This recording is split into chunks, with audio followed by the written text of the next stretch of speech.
Good afternoon. This is the Thursday, October 18, 2018 meeting of the Athens City Planning Commission. There are 3 members present, so a quorum has been established. Is there anyone in the audience who wishes to speak to the address of the Planning Commission today? Just raise your right hand. And do you swear to tell the truth to the Athens Planning Commission as you know it? Thank you very much. Disposition of minutes from previous meetings.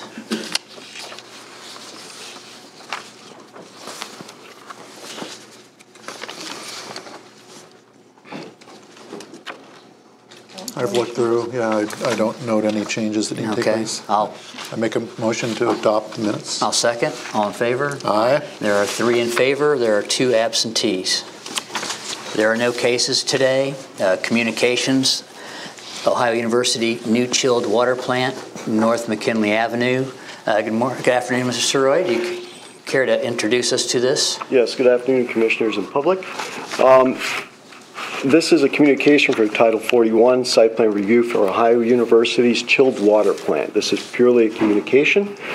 Ohio University is currently designing a new chilled water plant to be located on North McKinley Avenue in Ohio University's Athens campus. The objective of this project is to connect a chilled water plant that will be tied into the campus district cooling system and will provide central cooling to a number of Ohio University buildings.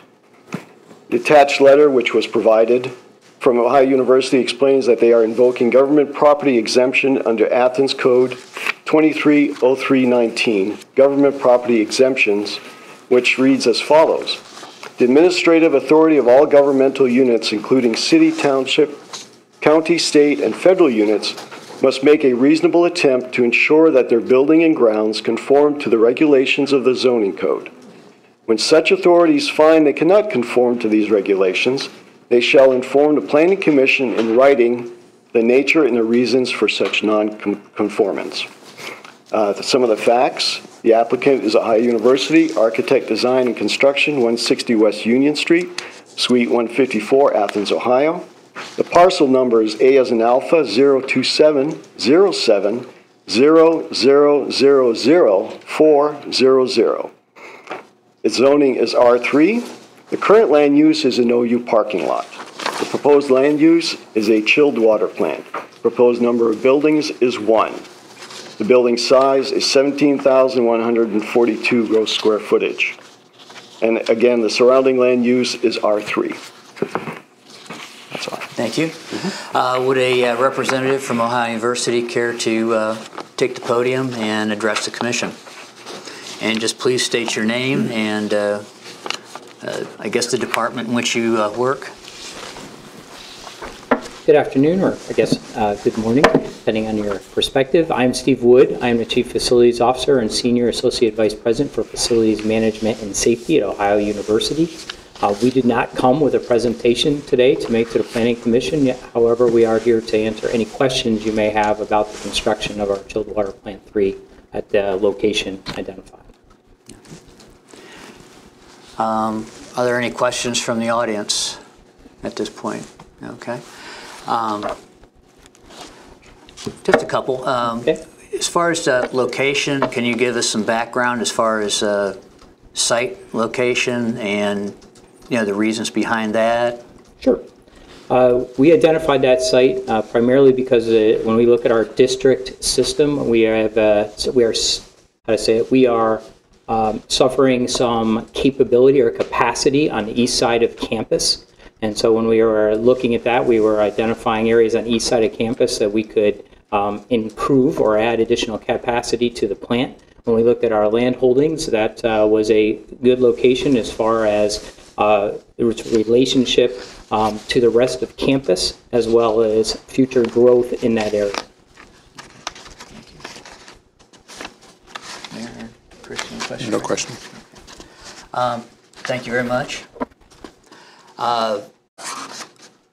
Is there anyone from CPP available who would like to address the commission right now?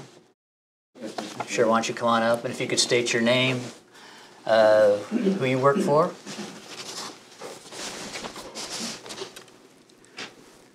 Thank you, Mr. Chairman, and good morning or afternoon. My name is Jeremy Young. I'm a lawyer at the law firm of Retzel and Andrus in Columbus. I represent CPP Athens 1 and its affiliates, which, as the Commission probably knows, is the owner of the property immediately adjacent and to the south of the proposed chiller location. We do have a presentation we'd like to make if the Commission would permit. Thank you. I guess first I should introduce the people who came with me. With me I have Attorney David Fisher from Columbus. Also Rick Margolis is the representative of our client, the owner, and Dave Anderson is the president of the company. Rick came here today all the way from California in order to be here today. That's how important and serious we consider the threat posed by the location and design of this chiller plant to be. CPP owns numerous apartment buildings in close proximity to the proposed location. They house over 1,200 OU students. In addition to the apartment buildings, CPP recently constructed a pool that is used by its many student residents, which is also in close proximity to the site of the proposed chiller. In addition to CPP, I understand that there are additional residential student housing complexes in close proximity to the proposed site just across McKinley Avenue. We understand there are approximately 300 additional students who reside in those facilities. And I also understand that one or more of the representatives of those property owners may be here today and wish to be heard as well. So altogether, there are over 1,500 OU students living in close proximity to the proposed location of this chiller, many of whom live as close as 100 feet away in the River Park Towers. Thus, it's not an exaggeration to say that what OU is attempting to do here is turn what is currently an open space in a residential area into an industrial park. When I say park, I understand that the current proposal is for one building, but as we understand it based on documents that were produced to us by the university, this is phase one, designed to create 2,500 tons of capacity for chilled water, and that ultimately the plan is to expand this site to a capacity of 7,500 or up to 10,000 tons capacity, including boiler facilities. So this is really the beginning of what we see as a much more involved development effort by the university. At the outset, I'd like to get some clarification, if I might, from the Commission. Our understanding, based on emails that were produced to us by the university, is that the purpose of today's hearing is for the Planning Commission to learn about the chiller proposal, and that it intends to do one of three things. And this was coming, I believe, from a conversation that was had with Director Sarah by the university. It would either approve the application, approve it with conditions, or disapprove it, which is what we think the Commission should do. Am I correct in understanding that? Not in today's session is just a communication session. Okay. So, we would take information that you, Ohio University, or somebody else in the audience would like to inform us of, and then at a later meeting, we would have the proposal come before the Commission, and at that point we would vote and make a recommendation on that. Is that a recommendation to Council? That would be a recommendation to Council, I believe. Typically, it is a recommendation to Council, but at this point, it's just a hearing. This is simply a hearing to listen to the proposal, both those bringing it forward as well as opposition. But again, there's some interesting nuances with state property within the city of Athens. Right. Okay. Well, I appreciate that. And did the commissioners receive the letter that my office sent out yesterday regarding CPP's opposition to the chiller? Yes. Okay.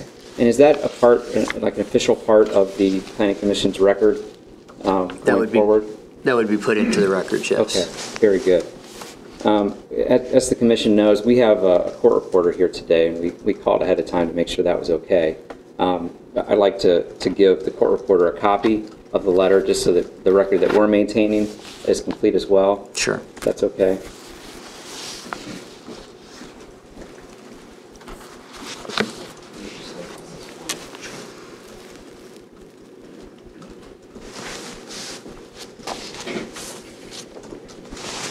And I'm sensitive to the committee's time this afternoon. I don't want to take all of our time talking about what's in the letter. The letter's now been entered as a part of the record, and on our record it's been labeled as Exhibit 1. There are a few key points that I do want to address, however. The first thing I want to make sure that, at least from our perspective, what we believe the Planning Commission's function and the legal standard that's applicable to this application is that, first and foremost, fundamentally, we want the Commission to discharge its duty to apply the zoning code for the benefit of the community, the well-being and the safety of the community. And we want to make sure that the Planning Commission understands that it has an important function to play with respect to this application. Under Section 230102 of the Athens City Ordinances, the zoning code, which this body is charged with enforcing, was enacted for the purpose of promoting the public health, safety, morals, and general welfare of the citizens of Athens, and to protect property rights of all individuals by assuring compatibility of uses and practices within zones. Now, we understand that the law in Ohio gives the sovereign, such as the state instrumentality, like the university, a lot of leeway when it comes to compliance with zoning, municipal zoning codes. But the important thing to note is that leeway is not unlimited. There's a landmark Ohio Supreme Court decision from 1980, which is called the Brownfield versus State case, which held that the state may be entitled to an exemption from zoning requirements, but it's only after the state has made a reasonable effort to comply with local zoning. That same standard is embodied in the Athens City Ordinances, Section 2303.19, which Director Sorrell read at the outset. I won't read it again, but I would note for your information that the threshold showing before a letter is to be sent to the Planning Commission by the university is that it must make a reasonable attempt to ensure that the buildings and grounds conform to the regulations of the zoning code. Now, what you're ultimately going to have to decide as a decision-making body is whether OU has done enough to comply with zoning code in the design and location of this chiller. And based on what we've seen, we don't believe that any attempt was actually made to comply with the zoning code. Rather, it appears to us that Ohio University simply selected the site and the design specifications based on its own internal considerations, and that therefore OU would not be entitled to proceed under the government exemption provision. Now, to be clear, we are not proposing that the university does not have the authority to build this chiller facility. Certainly, clearly it has the ability to put it somewhere, and it's probably a necessary step. What we want is to ensure merely that the university satisfies the requirements under Ohio law, which means it cannot build in a location, the location proposed until it makes the showing that it attempted compliance with the zoning code. When CPP first found out that OU was proposing to construct the chiller tower in the location selected, it had a number of concerns. Number one is proximity to CPP's apartment buildings and pool. Number two, its excessive height, the noise pollution it would produce, its architectural design, which is not consistent with the surrounding structures or with the university area generally, and the fact that it's inconsistent with the 2016 master plan for the university, which identifies North McKinley Avenue as one of only two major vehicular gateways to campus, which is to be enhanced. And in our opinion, the construction of the chiller plant in the proposed location would have the exact opposite effect. As I said, our letter set forth all of these concerns in considerable detail, so I won't go into them each individually. But just to give the commission a little bit more background, CPP representatives met on a couple occasions with OU to discuss CPP's concerns and requested information and documents from the university relating to such things as alternative locations and alternative architectural designs. Now, OU promised to provide this information, and it ultimately did provide some information. However, it was not what was promised, the full extent of what was promised, and we needed more information. So as a result, we were forced to serve a public records request on the university on October 5th. Among other things, we asked for documents relating to site selection, alternative locations, any analyses that were done regarding zoning code compatibility, and alternative designs. 2 days ago, on October 16th, the university produced documents in response to that public records request. To be perfectly honest with you, OU's document production raises more questions than it answers, particularly with respect to site selection, which the chairman already has asked a question about. Now, as a decision-making body, I would urge this commission to demand more complete information from the university so it can fairly evaluate whether OU satisfied its legal burden to attempt to comply with the zoning code in the siting and design of this facility. Now, the only document that was produced to us that related to the siting of the facility was the 2017 Utility Master Plan for the Athens campus of OU. That plan identified 7 different location alternatives for the chiller. Now, interestingly, the location that was selected by OU, which is known as parking lot 50, is not even listed in the plan as a potential alternative site for the chiller. It appears that that site was actually selected later for unknown reasons and, from what we can tell, did not go through the site selection process that the university applied to the 7 locations it had identified. Now, the closest alternative site geographically to Lot 55, and it may be helpful to direct the commission's attention to this board. Here's the proposed chiller site on Lot 55. The proposed alternative site that was closest to that location is up here at this intersection of North McKinley Avenue and Mill Street, which the Utility Master Plan identifies as the rugby fields. Now, turning back to the 7 locations that were actually in the plan, the university scored those locations based on 19 different categories of factors it considered significant. It divided those into 2 broad categories, architectural and engineering. The engineering category is related largely to cost considerations for the university. Notably, none of the 19 factors had anything to do with either zoning code compliance or with the proximity to residential structures. Now, that being the case, the university still went through with the scoring process and ranked the sites in order of preference. The site that scored the highest in the site selection process, meaning it was the most desirable, was actually nowhere near parking lot 50. Rather, it's at the tennis bubble facility on South Campus near the golf course, which is not even pictured on the aerial we have here. However, the master plan indicates that for reasons that are not explained, senior management at the university decided that the tennis bubble was not a viable option. The master plan then indicates that the rugby fields location would be selected, even though that location was only tied for 3rd in the site selection scoring process, and even though building it there would cost an additional $2 million more than the 2nd highest scored option, which is located at the existing West Green plant. Now, significantly, that intersection, the rugby field intersection, North McKinley and Mill Street, is one of the alternative sites proposed by CPP in its letter.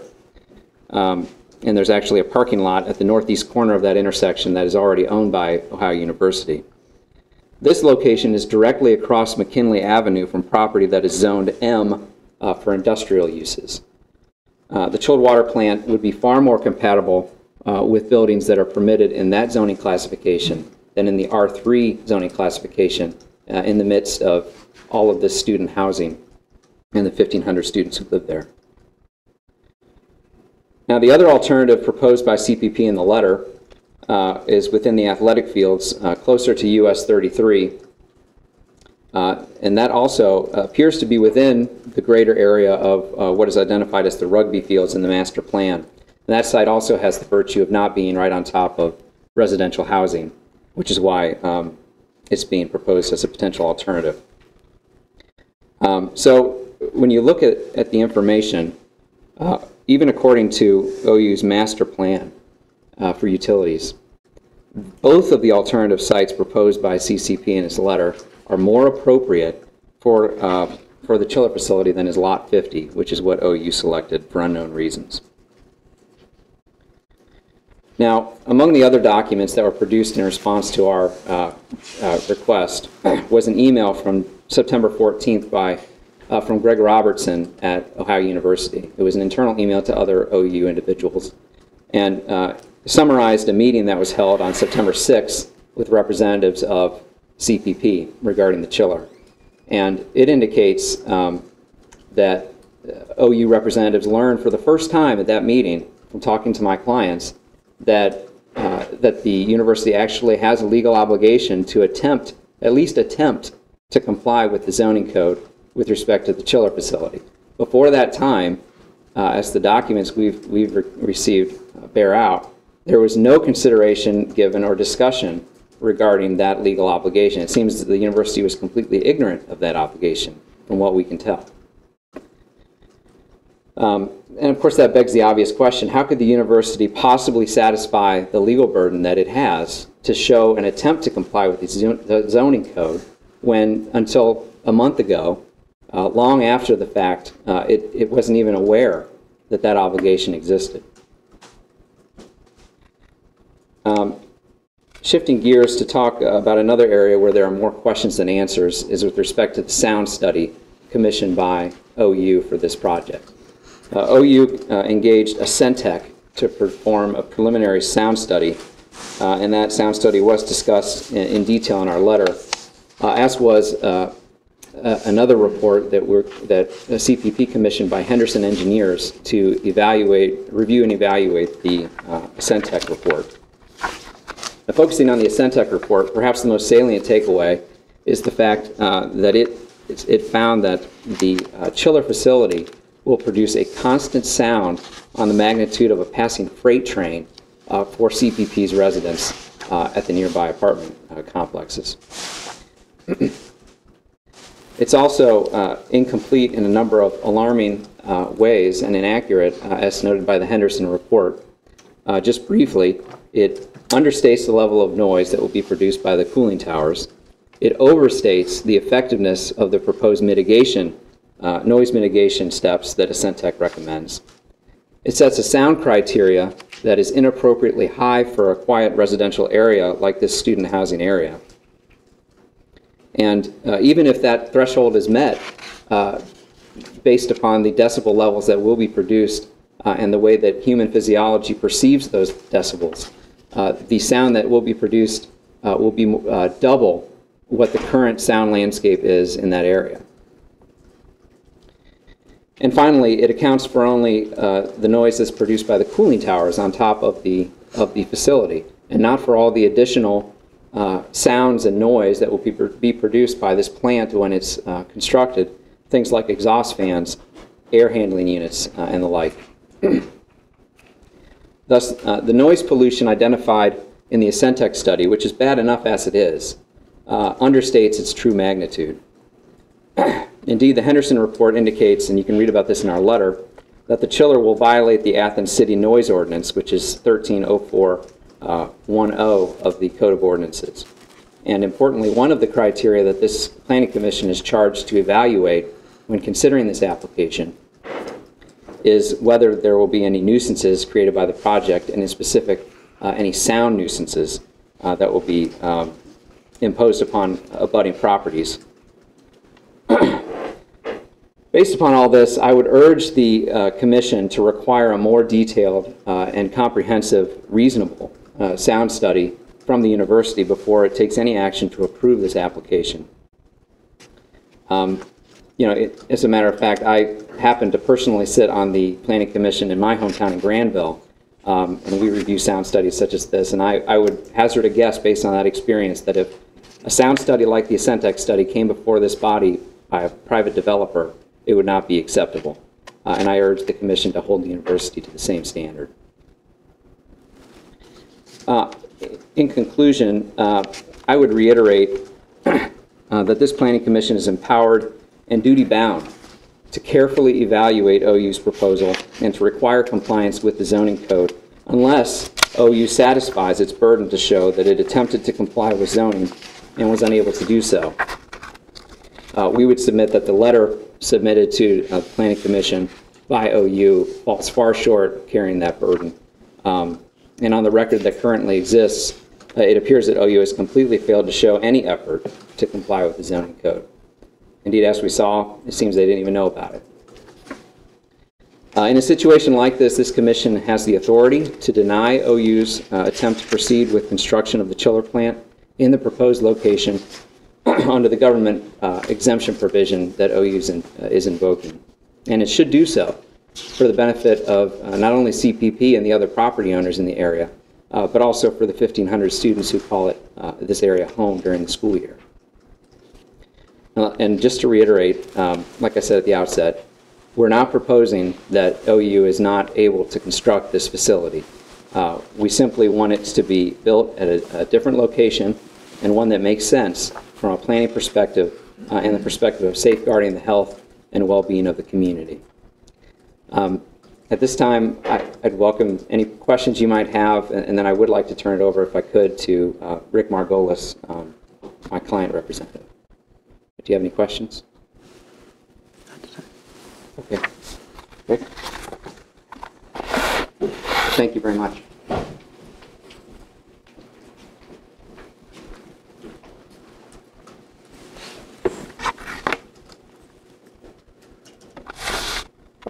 Good afternoon. My name is Rick Margolis. My company is Columbus Pacific Properties. We have about 10,000 student housing beds across the country. We have 1,200 here at the university. And my attorney did a pretty good job at laying out what the standards are. And we understand, and I understand as a developer and owner of property all over the country, that the states have rights that individual citizens don't have, because they have obligations that individual citizens don't have. But those rights aren't unlimited. You know, they can take houses for a road. They can take certain things, but that right isn't unlimited. And the only rights that we have as citizens against the state are commissions like yours. And all over the country, the standards are about the same. In California, where I come from, it's called least impactful alternatives. Here it's called, did you reasonably try to comply with the code? And the reason why that standard there is, it's obvious, right? Because if it's, but for bodies like yours, states and municipalities, they can do whatever they want, and we have no recourse against them. So, as my attorney said, it's not that they can't build this. Of course they can. They need it. But they have to show that it's reasonable. And that's all I'm really here to talk about is reasonableness. I want to point something out. This, actually, I can do it from back here.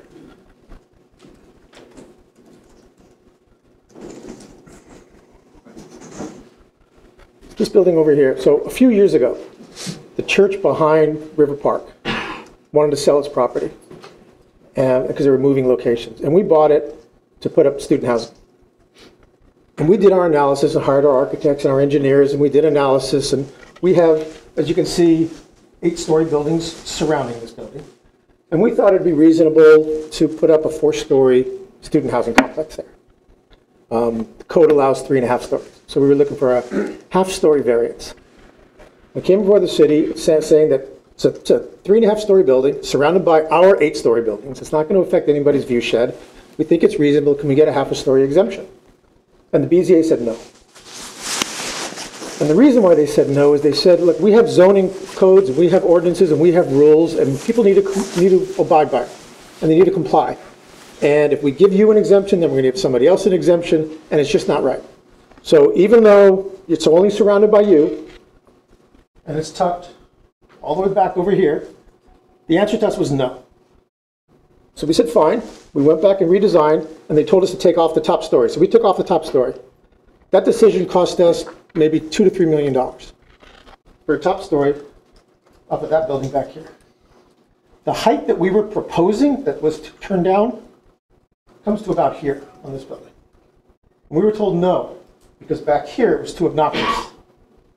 When I first saw this exhibit from Ohio University, my first reaction was I laughed. I said, no, that can't be real. It can't be wanting to do this right in front of a residential neighborhood. And so we started to look into it, and I found out that no, it's not no, it's yeah. That's what they plan on doing. So I flew out to have a conversation with them, because clearly if a building back here this high is obnoxious, how can this be okay? So we flew out. I had a meeting with the university, and as my attorney said, they had no idea they even had to try to comply with the zoning ordinances. No idea. And the minutes will show, or emails will show in there, that was the first time it was ever addressed by them. And all their analysis up to then was just what's good for them, not what's good for us, not what's good for our 1,200 students or the students across the way, not what's a good studying environment for these kids to study in finals, which we take pretty seriously on all our housing projects throughout the country. And so when we had the conversation, we just asked them simple things. I didn't even know that they had alternative studies done. But we said, well, why don't you just slide the building over to the side? Right? You can build anything you want at this location. It's against the freeway. The freeway's up high. It's not going to bother anybody. This is our property over here, too. So we're not saying don't do it in our neighborhood. But why not just slide it over there?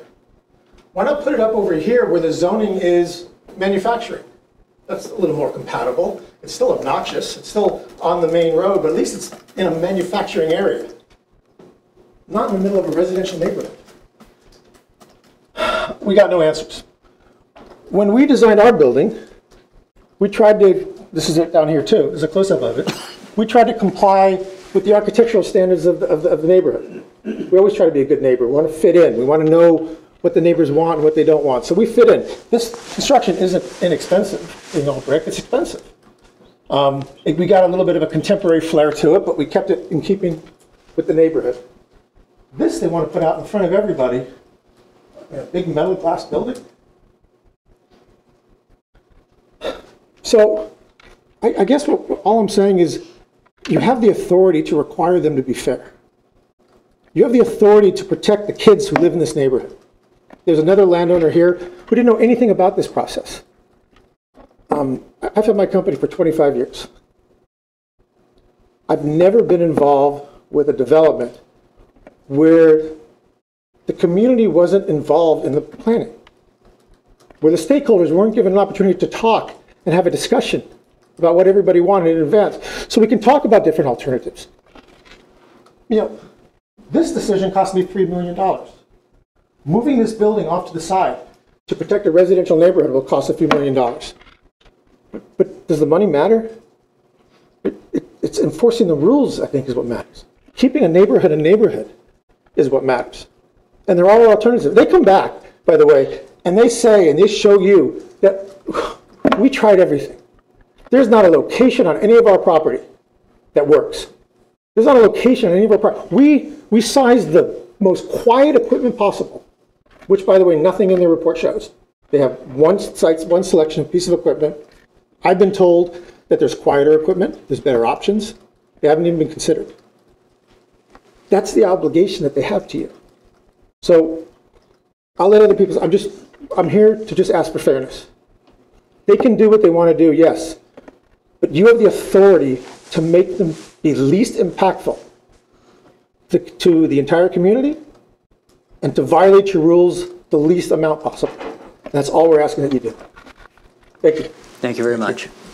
Is there anyone else who cares to address the commission? Just come forward. Mr. Deneau? Oh. And if you could just state your name and home address, please, when you get to the podium there. Thanks. Sure. My name's Dan DeLuca. Sorry, guys. So So yeah, I own the property next to where the proposed site is going at 10 Mill Iron Street, which is actually probably closer than what these guys' property is. I found out about this whole thing less than 24 hours ago. So there's just a few, I guess a few observations that I want to make about this. Ohio University has definitely shown their students the right to peace and quiet in their dorms and their housing, and they've done a great job of it. Obviously, they have RAs on every floor to keep noise down. Obviously, they do any loud music, any of that type of stuff. With what's being proposed here is extremely noisy from what we've seen so far. You have 1,500 kids that are in direct access to this area. Now that's 1,500 out of approximately 9,500 students that live off campus. That's approximately 16% of the kids are going to be affected by this, of Ohio University students. Think about that number for a second. 16%. That's a large amount of kids that will be affected by this location.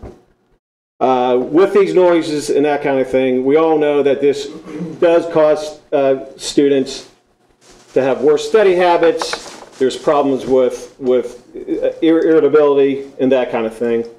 Obviously, the city will be getting a lot of phone calls from students, because I know you do on noise complaints as is.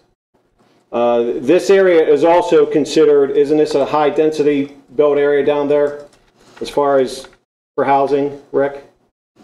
Okay, so it is a high density area, and that's what the city planned was all along, was to have this whole area as a high density area. So that's what it is. Now we want to stick a factory right in the middle of it, okay? And this would cause a lot of problems with a lot of kids. I'm sure if you went around to the community and talked to people, like I said, I wasn't informed at all until less than 24 hours ago. Tony Farian from Bobcat Rentals was not informed at all.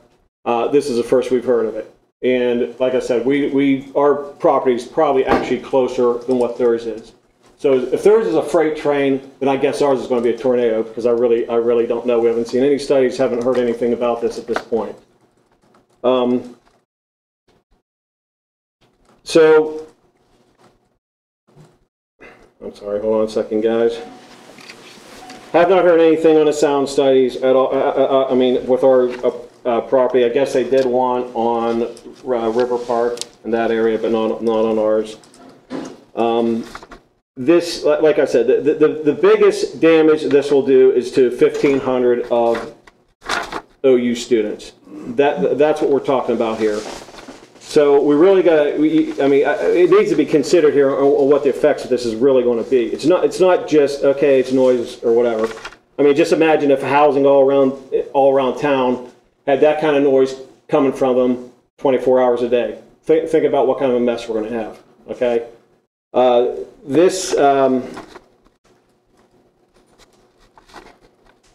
And like I said, is obviously Ohio University is going to do what they have to do for the betterment of the school, and I understand that there are other locations that could be looked at. This seems like this kind of thing has trying to be flown under the radar, because I'm sure if you went around to the community, asked all the households in this town, and 90% of them are going to look at this factory and say, what's going on here? This is supposed to be one of the main gateways to Ohio University, and I don't think that's representing what our town or our university or any of that stuff. And I'm not sure where the process is at this point, but with all the considerations here, I think the right thing just needs to be done here. And doing the right thing is not putting it next to a bunch of students and affecting 1,500 people. If it wasn't a problem, why isn't it built next to the dorms? So, I mean, that's the biggest thing that I see here. I hope you guys really consider this, because I know just with there's multiple variances that should be in place for the average person that was going to try to do something with this, and I'm sure they would be turned down. I've been to the variance board several times, and I got a good idea on all that stuff works.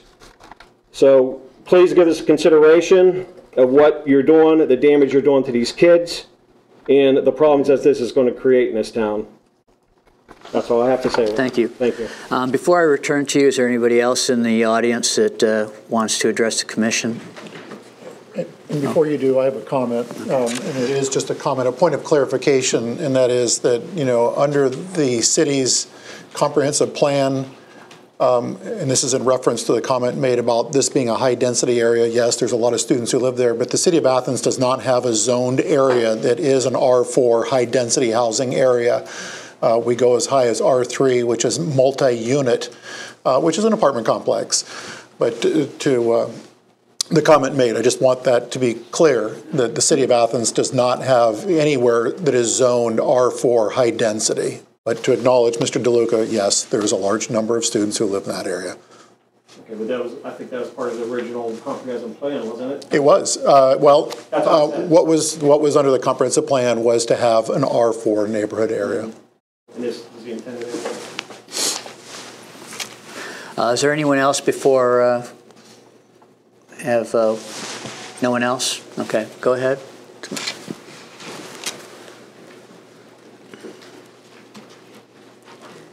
Thank you. Again, Steve Wood, Chief Facilities Officer, Senior Associate Vice President for Facilities Management and Safety. Just want to, I guess you could say, address a few of the comments that were made here. One of the early ones was that we would be expanding the site, and it was talked about extra chillers and boilers. The capacity of the plant is as described, but it's within the existing footprint. So there is not an intent to expand that bigger by adding more capacity in the future. So it's being built with 2,500 tons and space within its walls to add the additional chillers that are needed. As far as the proactively addressing and following the zoning code, we freely admit that we were not aware that we needed to write a letter, but I would say that some of the information being shared here today shows that we were designing this from start to finish with the community in mind, including our sound study, where we worked within design parameters to minimize the sound, and I'll have one of our more knowledgeable folks come up here and address that in just a second, but also the fact that it was available when we needed to submit the letter. Our letter of 925 to the Planning Commission also talked about the mitigation measures we had taken for height requirements to lower the height and still remain within the floodplain. So there are special building requirements, I'm sure, from a zoning perspective that need to do that. From a major gateway perspective, this depiction right here, we did not change our mind on the major gateway. This shows it as the major gateway, and there will be slides today at the Board of Trustees available to the public that show a rendering of this in that regard when I speak to them, probably around 2 o'clock to 2:30 today. As far as the siting options go, and the fact that we seem to not be answering questions, on September 19th, we did provide the cost for this option right here. After we had met with the owners of River Park, or their representatives, we provided an email to Dave Anderson on September 19th, sharing the cost of $5.4 million to move what is depicted here over to that site along the bike path or closer to South Green Drive. We did hold public, our request, actually we held and put in the newspapers, et cetera, for public forums on August 1st. We even included in our communication the ability to get online and do a survey about what they thought about, any individuals thought about this project. So we were well ahead of that from the communication and trying to do outreach with the community. As far as the aspects of the different siting locations within the utility master plan and the scoring of those. As we went through the process, and the utility master plan started the process that ultimately led to our construction chiller plant, we were informed by better information as we did additional studies. And part of that was an engagement with the city and community as far as ability and where the utilities are, et cetera, and that informed ultimately our location. And at this point, I would like to call John Kozad up and speak on behalf of the noise aspects of this and the study that we conducted. Thank you.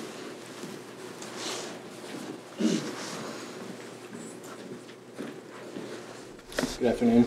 I'm John Kozad, Director for Infrastructure Projects with Ohio University Architecture, Design, and Construction. I just wanted to respond to one comment about noise of the chiller plant. There was a comment made that it would be similar to having a freight train drive through or next to the apartments, and that's the level of noise that would be experienced at River Park Towers. So as a point of clarification, I believe what's being referenced is if you were sitting on the roof of the plant 5 feet away from the cooling towers, the approximate noise level is 74 decibels. 70 decibels is approximately what a freight train sounds like at 100 feet away. So 74 decibels if you are sitting on the roof of the building, 70 decibels is a train at 100 feet away. And what we've actually modeled with the noise mitigation that we've put in place is that we'll be in the 46 to 48 decibels will be the level of noise at 195 feet, which is the closest point of River Park's buildings to the cooling towers of our facility. So I just wanted to clarify that point. We also did, as part of our study, measure the ambient noise levels in the local area. So the measured levels were 41 to 43 decibels, and what we're able to achieve with our mitigation is a noise level of 46 decibels.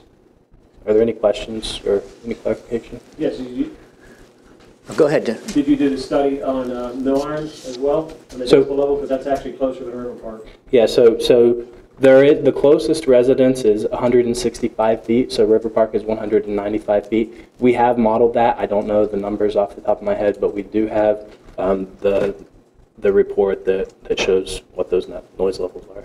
So we don't know. Well, we do know. We do. Most of the. Excuse me, sir. Could you state your name and Vince Jarrett, RMF. you'll need to come up to the podium, please. Were there other questions Did you want to for me answer, before I sir? step There, away? there is one other, I mean, since we're talking freight trains and other things, can you give us a sense of Sure. what 46 decibels So 50 decibels is the approximate noise level inside an average residential household, with the normal activities in a house. There was also, I think, a statement of a vacuum cleaner and what that sounds like. So a vacuum cleaner running at 10 feet away is approximately 70 decibels as well. But 50 decibels is the normal average noise within a household. So we're actually slightly below that. Thank you. Does that answer your question? It does. Vince Jarrett with RMF Engineering. What we looked at with the noise study is actually most of the noise is emitted off the fronts of the building, minimal off the sides. So the critical point was what John discussed earlier. People across the street are actually going to experience less sound than the folks in River Park. But what's that number across the street then? I can get it to you. I don't have it with me right now. But we do have it as part of the study. Well, because we've never been informed of anything again. I can get that to you. How soon can we get it? As soon as Because there's decisions to be made here. Thank you very much. Anyone else? Okay. Mr. Surai, Mr. Logue, did you care to say anything at this time? Nothing? Okay. Thank you very much then. We'll close that. Report from the city planner. Just a few things this afternoon. The first is to report, as I mentioned at the last meeting, the Athens County Regional Planning Commission, we do have a ad hoc committee serving to help find the right path for the Plains area of unincorporated Athens Township and unincorporated Dover Township to assist them with their goals of having a zoning ordinance there. So we had a first meeting a couple weeks ago, and we're going to have our follow-up meeting tentatively scheduled for next Friday, October 26th at 3:30 p.m. at Athens High School in the Plains. We think we're getting closer to basically coming down to what is the desired way if they want to move forward with zoning. Likely something where there's a shared governance between Dover and Athens Townships with one single planning commission that services both areas. We've asked the township trustees from both townships to provide us with map of what they believe to be their area of the plains. Since it's an unincorporated community, there's a lot of different maps and determinations as to what is the plains versus what isn't. So we've asked them to basically say, what do you think the plains is, so that we can use that as our starting point. The other issue or the other topic that I've been working on extensively is the city's comprehensive plan update. We've been having meetings recently with our city's disabilities commission and other people involved in our disabilities community. They've been incredibly helpful to better understand the needs for disabled Athenians and some of the things that we might be able to address in our comprehensive plan. We've also been working really well with students at Ohio University. We did 3 recent workshops. We did one at Clippinger Hall, one in front of the county courthouse, to try to get students to talk about safety and housing issues, which are the 2 issues that we've heard the most about from students this year. Concerns about lighting, concerns about dark spaces, but also frustrations over off-campus housing. And then we did a forum with students a week ago, targeting better understanding of issues with diversity and inclusion on campus versus off campus, and how Athens can be a more welcoming community for people from other areas of minorities and diverse populations. So it's been going really well. Looking to have some sort of a report out on all the things that we've heard and learned over the last several months, coming out in about a month. Thank you. Thank you. Mr. Mayor? Member Logue, Planner Logue. Yes.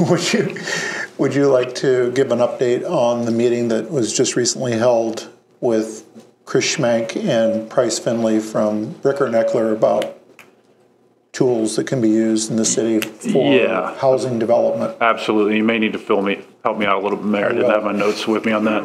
But we have been speaking, trying to learn more about different strategies to do tax increment financing to assist with how to get roads and infrastructure built and things for real estate that's inside the city limits, so that we can make that perform to where we want it to, areas like University Estates and other undeveloped areas around the city. There are some tools available through a TIF models where you can focus on residential areas as opposed to commercial areas. I think the only TIFs we've utilized in the city are on East State Street, which was when we widened East State Street from 3 to 5 lanes. And that was a commercial area, so that TIF is financed the infrastructure improvements that were done back early 2000s, late 90s, I forget when that was. I believe it was around 2003, 2002 Sounds right. time Okay. frame. So we're looking at some strategies where we could apply a TIF to residential areas to see if we can get some performance out of that land. Yeah, that's a good synopsis. Yeah. It was interesting because the main thing that the city was in conversation with Bricker and Eckler on was for neighborhood development or redevelopment, which is, as most of us would contend, is an area where we could certainly use some improvement in the city with our housing stock. And we learned a lot. We think that we have some opportunities to help developers develop in the city of Athens, and more to come. Thank you. Mr. Surai? Thank you. Yes. This week we are going to be meeting with a cross-cultural communications course at the Scripps College of Communication to discuss signage with students and their concerns.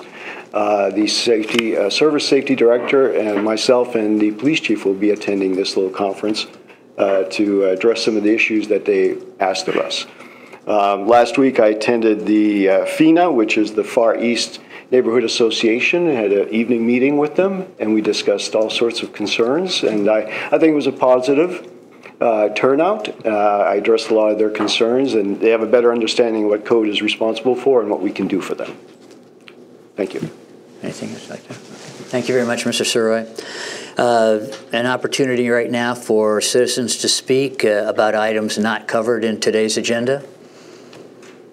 Okay, thank you very much. Announcements and other business? Just one announcement. As everyone knows, that there will be a temporary street closing on Court Street this weekend with the Ohio University Homecoming Parade, which will start at 10 a.m., if I'm not mistaken.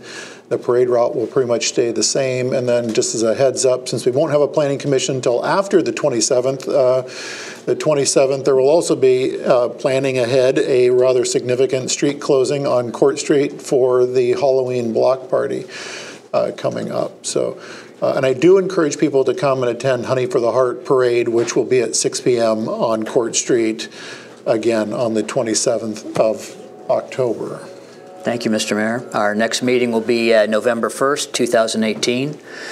With the business of the Athens City Planning Commission concluded, this meeting stands adjourned. Thank you very much.